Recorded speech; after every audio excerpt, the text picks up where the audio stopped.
On this episode of the Insurtech Geek Podcast, talking about the importance of collaboration in the Insurtech ecosystem with Lars Gehrmann from Qatar Insurance Company.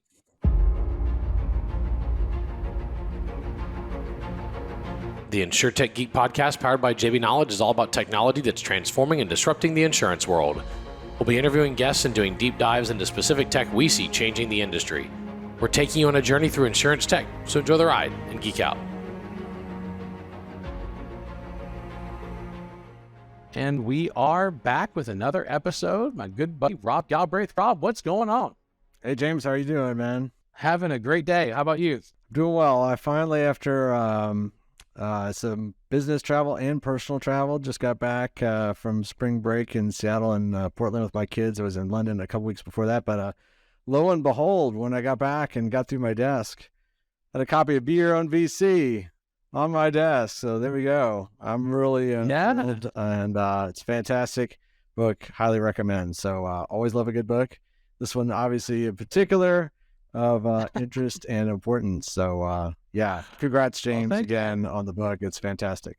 Thanks. Yeah, I had to try and live up to your standard of books. I mean, you wrote an incredible book called The End of Insurance as We Know It, and I've recommended that many times to people. It certainly gave me a masterclass on insurance, and I wanted to try and give some education on how to bootstrap innovation, bootstrap companies, and so been a surprisingly timely topic with VC money drying up. So it's been a very interesting 2 weeks with Silicon Valley Bank collapsing, and you know they were funding half of tech startups. Half had a connection to Silicon Valley Bank. I was like, oh my gosh. That's some deep tentacles into the startup ecosystem. So a little crazy times, huh? Absolutely. I know I've been to several events sponsored by Silicon Valley Bank over the years, met some fine folks there. So I was pretty stunned by the news, but just digging deeper. Yeah, I mean, running a bank is not easy in the current interest rate environment. And of course, lots of scapegoats that people are trying to make out there. So I'm not a banking expert, but yeah, lots of turmoil, both here and obviously on the European side of things as well. Yeah, it's not over. You know, rates just went up another quarter point, and it's going to continue to impact people. Any bank that assumed that rates would plateau and come back down, and they're being proven wrong right now because they're going up still. You know, it's proving challenging. So we'll see how far this contagion spreads. But it turns out that the $250,000 FDIC limit's actually not a $250,000 limit anymore, because they just de facto guaranteed all deposits, which they literally don't have. That's an insurance problem, Rob. The FDIC is an insurance company, and they don't have the capital to insure all of the deposits. They've been collecting premium to insure $250,000 per account. So they've created a pretty big insurance problem. Absolutely. Yeah. I mean, the moral hazard of it, I think they have something like a $12 billion backstop, but that's not going to cut it if all the banks are threatened, if this is more systemic. No way. No, they've got to figure it out. And with us from Qatar, actually, Lars Gehrmann. How's it going, Lars? Good to have you on the show. Thank you for having me. Right. And I think we feel the pulse of all these banking issues in our region as well. So yes, absolutely. A lot of impact. Yeah. It's got an impact around the world. There's no, you know, it's a global economy. You can't say anything is contained to one country anymore at all. You talk about a banking crisis, you immediately have a global banking crisis because everybody banks everybody else. It's complicated. It turns out the world economy is really complicated. That's actually my number one summary from the last 3 years, because we're at the 3-year anniversary of COVID. Yay! No. Exactly 3 years ago, the world shut down, and we found out how interconnected the global supply chain was. It turns out every other industry, insurance, banking, is just interconnected. But that's not what we're going to talk about today. We're going to talk about innovation. We're going to talk about insurance. We're going to talk about what it's like to live in Qatar in the Middle East. We're also going to talk about an event that's coming up there in the MENA, Middle East, North Africa region.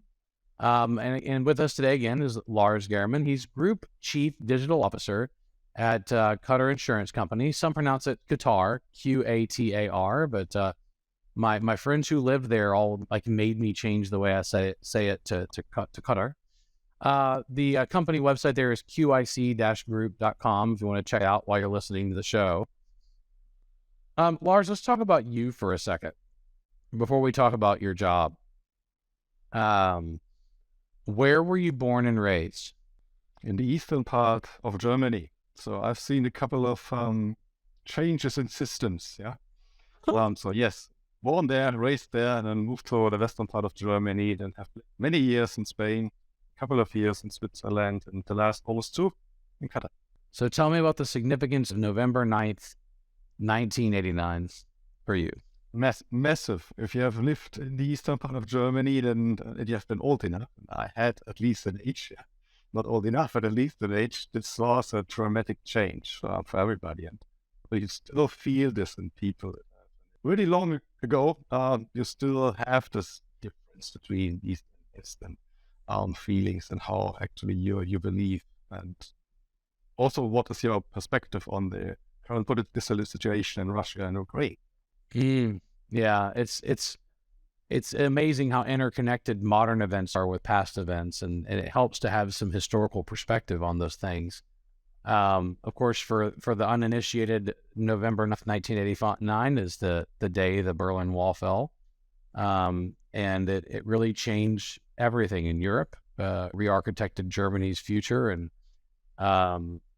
pretty fascinating culmination of a pretty terrible time, I would say, for Germans having to split their country and deal with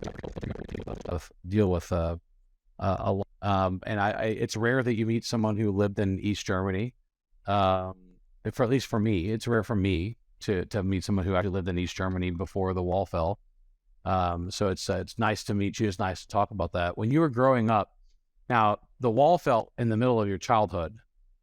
So did it change your outlook on life? Did you have a career goal before the wall fell, and then once the world opened up and you could travel freely, and did things change for you?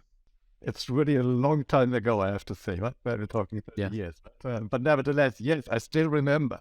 I always was somebody looking out where I couldn't travel because it was just limited, right? And suddenly the world was open for us, right? And I like to live my life in this way. I took the opportunity to work and live in other countries because it's really lovely about this world. The interconnection, the culture is a different way of. Yeah, and it looks like your first job out of college was at PricewaterhouseCoopers as a business analyst. Is that right? Yep. Yeah, I was a consultant there, so I did this job for 2 years, and then I was get fed up with the consulting business. In this way, how it was done back then was really rapidly going into a new small company and doing the same thing, consulting, but with more responsibility. Yeah, so this was actually my first touch point with insurance. Imagine, in the year 2000, so before the dot-com bust, right? Working on one of the first German digital MGAs. And you're still trying to solve the very same issues 22 years later. Isn't that interesting? Still haven't figured some of this out. I did a grand total of 6 months of work in the exact same time frame at PricewaterhouseCoopers. I was a undergrad business intern and a graduate student intern at Pricewaterhouse in Dallas. In the summer, I think it was summer of 2000, summer of 2001 were the 2 summers I did that. So I was there for 6 months, and it was definitely long enough for me to realize I didn't want to do it. And so it led me to starting the business I'm still running today. I've been running this company for 22 years where we build insurance software. And so you and I had a very similar place to start, and then you launched into consulting and had touch points with insurance. You had an interesting career, largely in, it looks like, financial services, on to finance, and you worked at a family office clients for Golden Visa, and then you had Honda Bank, and then you had Testif, and then you had Venture Builder.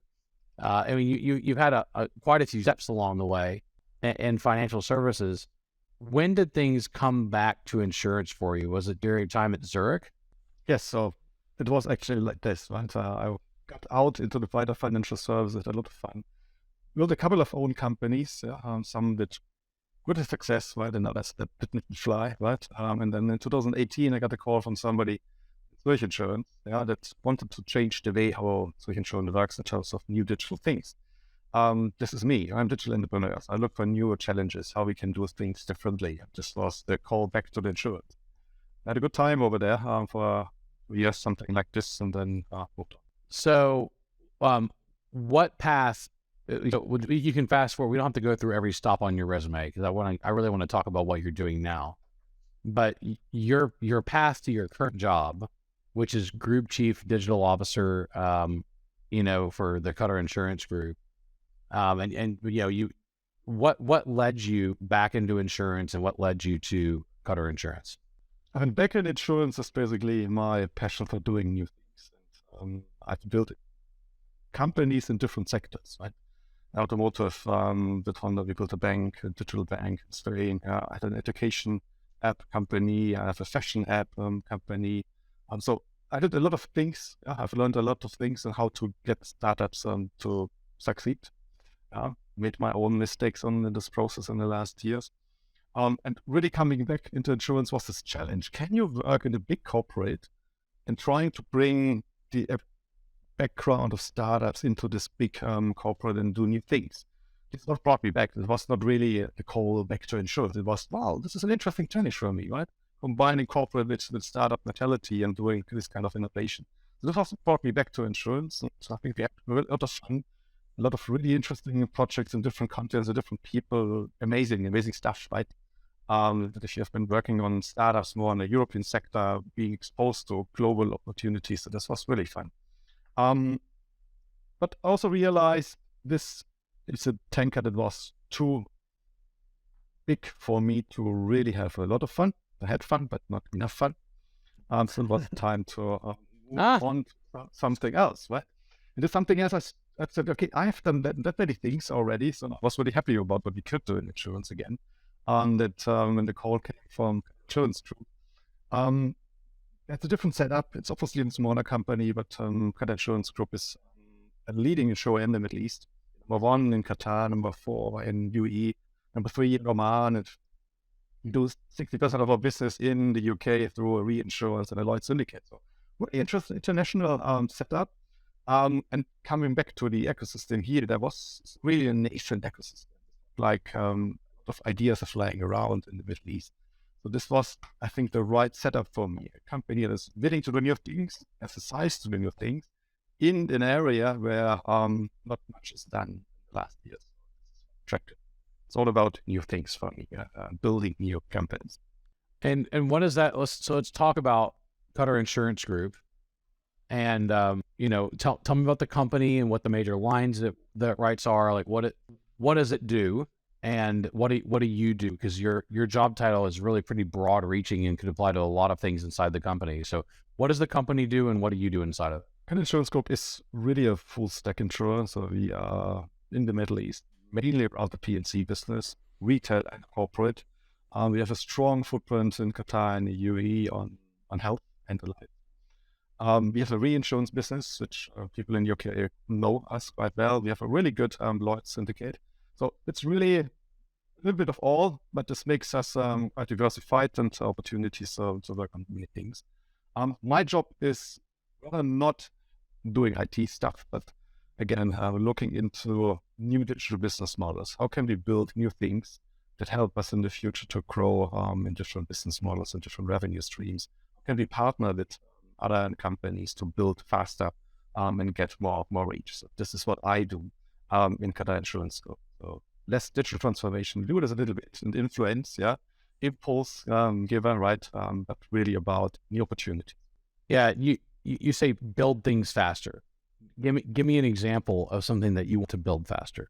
Well, we want to build faster. So 1.5 years in. But how do you do this? Like, so this is the question. You have to see what is the company set up in which ecosystem you're living in, and then you have to find the right answer to doing this kind of innovation.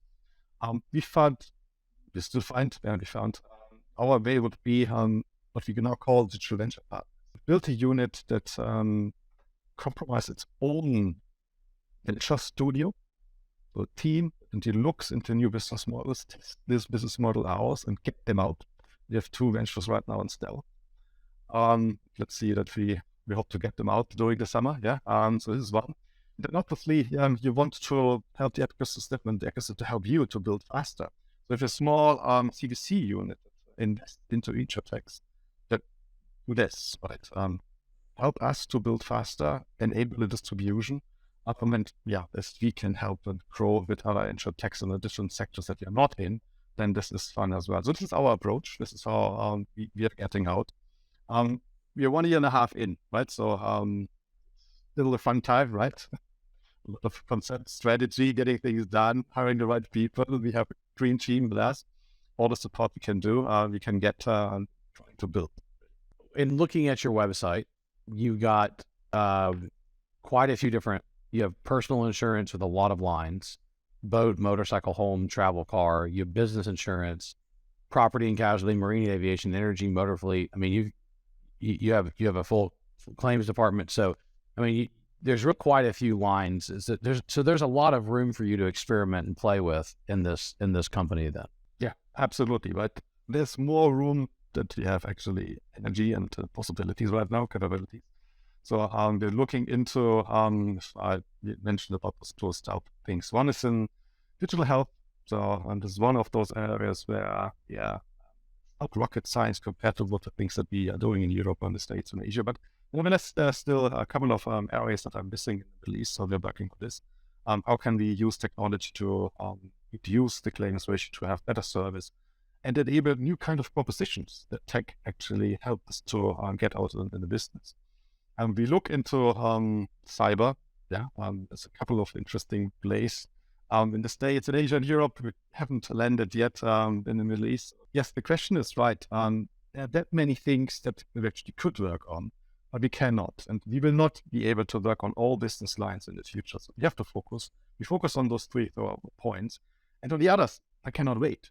So what do we do typically, right? So we work with the ecosystem. And this is what, in addition to that, right? So I can invest in Insurtechs that help us to work on a business line that we don't have the capabilities, capacity to work on. And you're still getting things done. So this is the approach that we are taking. It's interesting if you study the history of the Qatar Insurance Company and you go back and you read through their heritage on the website from, the start in 1964 when Qatar was a very different place and Qatar Insurance Company was a much smaller company. And you see how much this company has adapted to the new reality of the Middle East and the new reality of Qatar and, oil money and all the things that brought. It's been fascinating to see its transformation. And of course, I think from a technologist perspective, it's exciting to see them being tech forward enough to have a digital officer and to have investment arms and to really be experimenting with how do you roll new products out and how do you do something in what, is a relatively young country. If you look at just the country, the way it is now, it's only been this way for not too long. So they're not burdened by a lot of the baggage that other places are burdened. So you're seeing, in my opinion, a lot more room for experimentation. I've studied the construction sector extensively, and Qatar has been an area of rapid experimentation and deployment, and because they're trying to grapple with big city problems in a very short period of time. And so it's been interesting to see all the ways that not just insurance but other industries are experimenting in your area. So for a guy who likes likes change and likes new challenges, it might be exciting to be in the middle of all that energy, right? No, absolutely. It's a lot of fun. The whole region is a lot of fun right now. It's a booming market. It's emerging, but it's really a booming market everywhere.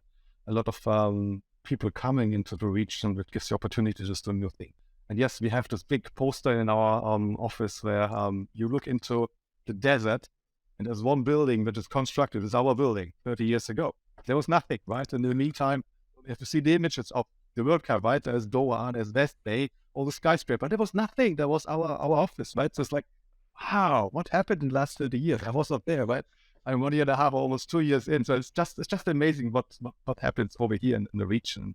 I think this is what makes it interesting. Yeah, opportunities, and also we are working this way that we are working. Right? The management teams come from different regions. We have seen different kind of Insurtechs and digital opportunities coming up. failed and coming up and succeed, and they're trying to bring the best here and adapt it in the way that actually can work. I think you mentioned what else we do. What I think we have an Insurtech with 300 people in the group that delivers our back-end system. Yeah, you mentioned that you develop your own, but we are delivering the back-end system for all our different kind of insurance services, and we have external clients as well. So even before I came, the company was looking into the future and how to do the things in the proper way. So I think we're quite an innovation and tech leader for the wider region. And we are building on this and try to do it even faster. So Lars, I want to follow up on the region. I know you spent a large part of your career in Europe and in different countries. So, think about the MENA region, right, and the Insurtech ecosystem. What are some of the key challenges and opportunities that you're seeing out there? I think in general, it's a good market in the terms that new people are coming in.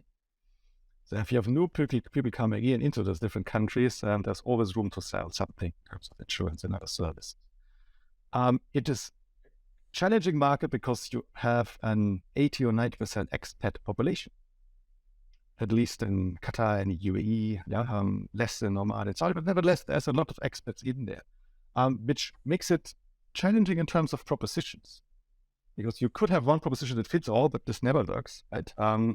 Or you build propositions for different kinds of market segments. The region itself and the insurance sector, I think, is in general undercapitalized. We have a lot of insurance companies that are not able to take risk on their own balance sheet. We are different. QSC and maybe there are 2, 3, 4, 5 other insurance companies that have the strength in the balance sheet and the capital to really take risks, which, as a consequence for the ecosystem, reduces the capabilities to do really innovative projects. If you always sell and then have to deliver everything else to the reinsurance, there's just no margin to invest into new things. So this is one of those areas where we're lacking in the ecosystem, and I believe we have to work on this. They're trying to do this. But as such, it's a really dynamic market. Many things are happening here. Many things can be tested out. And you have this opportunity, right? So if 80% of the people living here are expats and they have their family home in the wider region, in the Philippines, Bangladesh, and India, it's different, but it's interesting. Now, let's talk about your intersection with IT. You said that you're not doing IT projects. I think that's what you said. I'd be interested if you could elaborate on how you work together with the technology group and what your partnership looks like. Yes, I think we talked at the beginning about our shared PwC practice, right? So I was able to read SQL, right? So I was able to read it, but I don't do anymore. But no, I'm not a tech guy anymore. It's really about business and doing things. I think I'm really happy compared to what I've been living in 20 or even 10 years ago. But IT was a major headache. I think we've seen in the last 3-4 years or even 2 years, big shift on IT getting marginalized. So you actually get it, put this into a business model and it works. This is amazing. Yeah. So you don't have that many headaches anymore because it's really a lot of solutions out there that are really standard. I can get them via SaaS, right? And put this into a business model and see if it's actually working out. So yes, we have the intersection. Modern architecture helps us to really don't complicate the things anymore. Yeah. And I'm really grateful for this. It's all about business in today's world and not that money more about IT, which has its right. Yes, you need IT guys. Yeah. You're working not only with our own IT, Insurtech that has the backend, but we are working with a couple of other providers as well.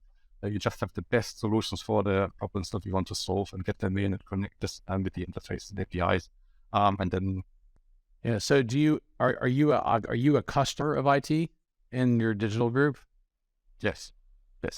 And so you're working with them to roll new product out. Like what exactly are you innovating? Are you experimenting with parametric insurance, and are you experimenting with IoT devices to collect data? Are you experimenting with pay-per-mile use? I mean, like what major experiments are you conducting? Yeah. So I think in the retail sector, and this is where we focus right now in the retail sector, we have exactly this, right? You have mobility solutions that are tested in the system, in the market. I think there are a couple of solutions that you just can rent, and we have rented them and testing them in certain market segments.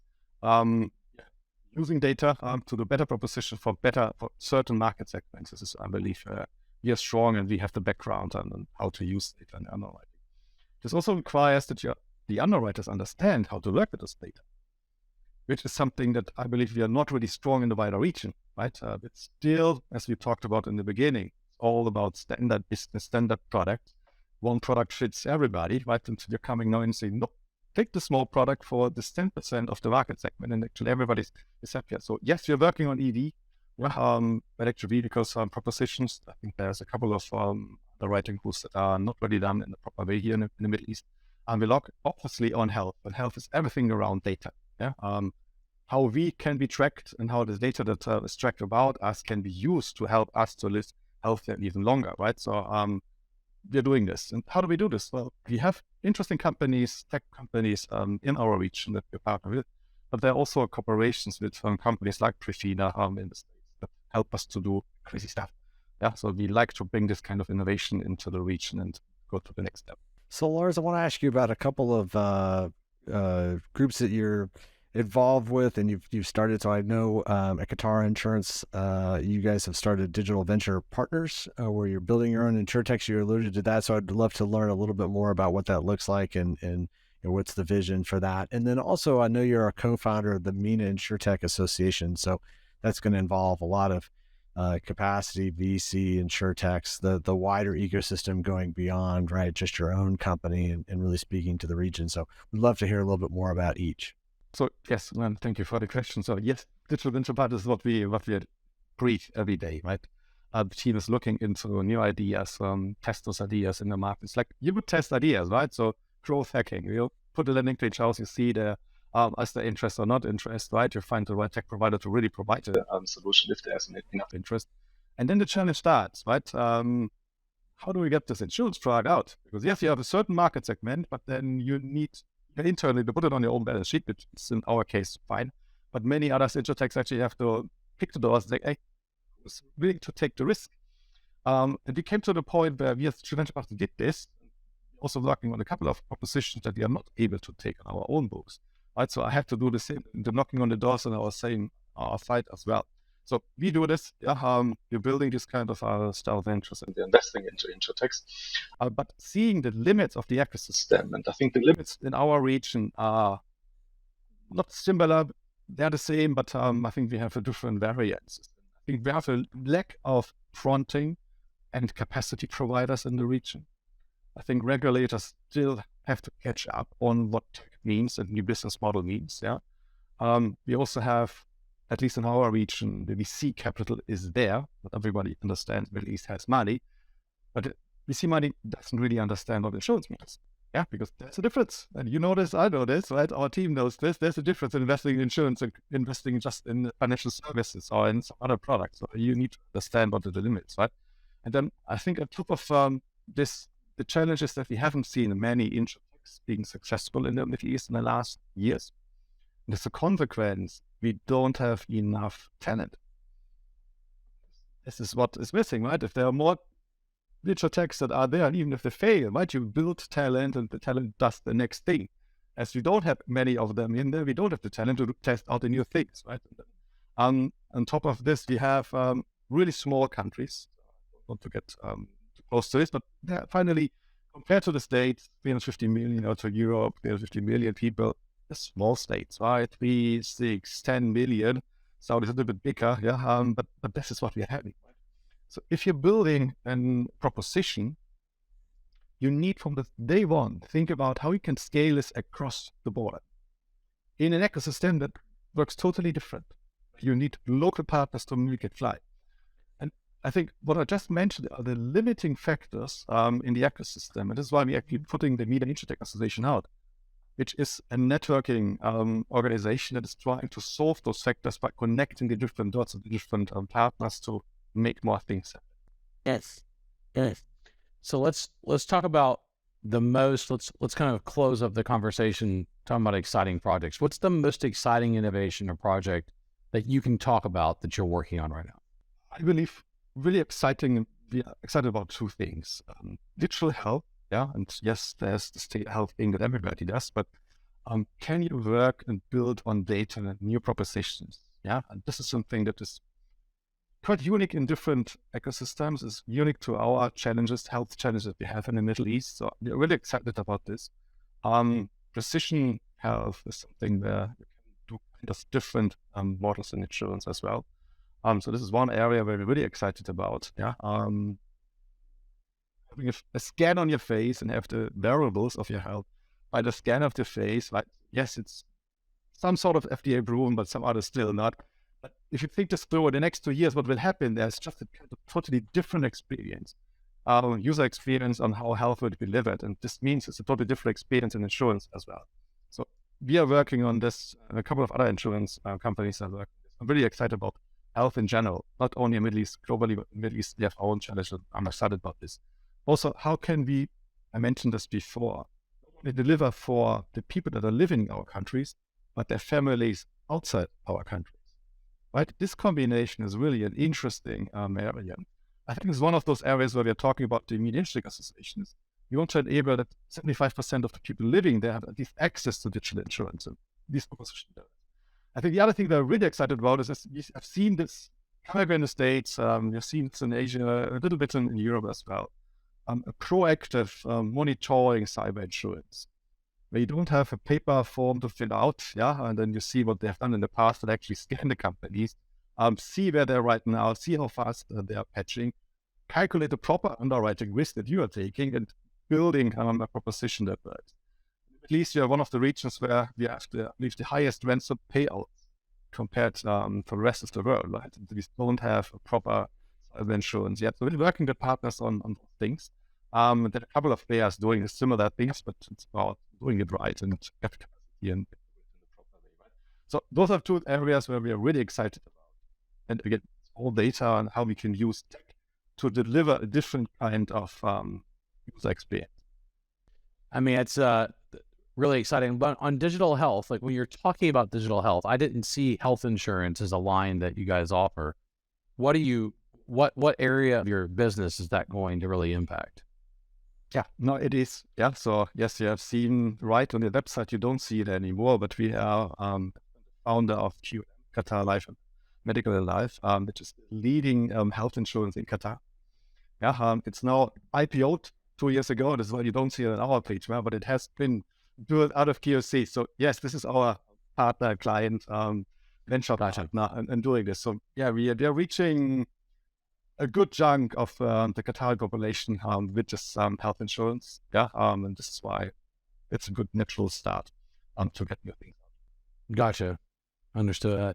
Makes a lot of sense. I recently, about a year ago, got my very first client in health, life, and disability, and it's been a education, to say the least, because for 19 years I've worked in work comp, property, auto, general liability, and to jump into the health, life, and disability and dental, et cetera, has been a big education. But you do find out that fundamentally the challenges are very similar, just expressed in different ways. Rob, why don't you take us home? Last question or comment you got? Yeah, Lars, no, I'd be remiss if I didn't ask you. You have a big event coming up, an Insurtech Summit later this spring. So I'd love you to tell our listeners a little bit more about that, and understand that you might even have a discount code for our fine Insurtech Geek podcast listeners and viewers. Thank you, Rob, for this question. I'm really happy to talk about this. Yes, so as you talked about the ecosystem itself and what you're doing over here. So we have been running Insurtech competitions in a couple of countries over here. We at Insurtech have applied. We have selecting the 25 best Insurtechs out of the whole MENA region, Middle East and North Africa. And we bring them to our summit where we see the best 25 MENA Insurtechs and want to select the very best out of those 25. And we have a matchmaking with VCs, so international Insurtech VCs and regional VCs.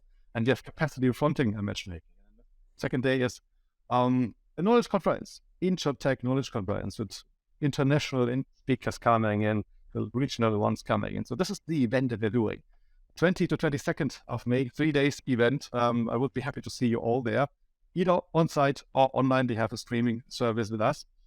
So please reach out. And yes, we have a discount code here for this podcast. So happy to see you there. Great. That's good about that. We hope that if you're in the region and want to go to that event, you can go, right? Rob, you going to go? I probably won't be in the region, but I'll definitely try to join online for sure, virtually. Yeah, that's great. Yeah. I have never, just full disclosure, never been to your area of the world. So I have a strong desire to get over there and check it out. I've heard lots about it, and it's high on my list. I unfortunately have spent 22 years bootstrapping a software company whose clients are predominantly here, and so it's meant a lot of domestic travel and travel around North America with not a lot of time for anything other than London and one trip to China. So I'm a little jealous you get to be in this rapidly transforming part of the world that's really building great things. Can people connect with you on LinkedIn? Is that where you're active, Lars? Yes, that's the best way of connecting. Yeah. So we're really looking into partnerships. We're helping international companies to come to the region, get into this space. So yes, please connect with me. I think they have in the back my LinkedIn profile. So, and then we take it. Okay, great. Well, thank you so much for being on the show today. I know it's a good bit later where you are than it is where we are. So I appreciate you staying up and being on the show during our hours. But it's really wonderful talking to you. And certainly it's been a pleasure having you on the show. And thank you to all of our listeners for tuning in today to geek out for our interview with Lars Gehrmann from Qatar Insurance Company. See you next week. The Insurtech Geek podcast powered by JB Knowledge, jbknowledge.com. It's all about technology that's transforming and disrupting the insurance world. I've been your host, James Benham. That's jamesbenham.com, with co-host Rob Galbraith at endofinsurance.com. Thanks to Jim Greenlee, our podcast producer, Kara Dalton-Aro, our creative producer, and thank you for joining us today. Look forward to talking with you soon. We're taking you on a journey through insurance tech, so enjoy the ride and geek out.